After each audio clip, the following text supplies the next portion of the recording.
آج کل بہت سارے نوجوان ہیں نا، لڑکے بھی ہیں ٹک ٹاک پر ویڈیو بناتے ہیں، فحاشی پھیلاتی ہیں. ان سے میں ایک چھوٹی سی درخواست ہے، یا تو میرے بھائیوں کی طرح سمجھ لو یا باپ کی طرح مجھے سمجھ لو، ایک چھوٹی سی نصیحت کرتا ہوں. جو لڑکا مرا اور ٹک ٹاک پر اس نے ویڈیو بنائی ناچنے کی یا گانا گانے کی، اور وہ مر گیا، اور مرنے کے بعد ایسا ہوا کہ لوگ اس کی ویڈیو کو دیکھ رہے ہیں، مزہ لے رہے ہیں، تو جتنے لوگ مزہ لے رہے ہوں گے ان کی ویڈیو سے، تو وہ سارا عذاب اس لڑکے کو ملے گا جو مرا ہوا ہوگا. تو بات سمجھ میں آ گئی؟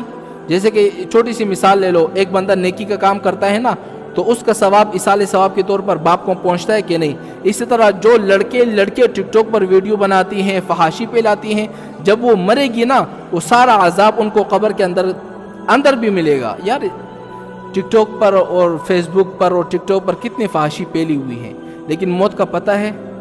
کتنے لوگ مرے ہوئے ہیں، ٹرک آ گیا مار دیا، جان نکل گئی، قبر کے اندر عذاب میں مل رہا ہے. وہ تو پھر نہیں بتا سکتے یار میرے ٹک ٹاک اکاؤنٹ جو ہے وہ ڈیلیٹ کر دو.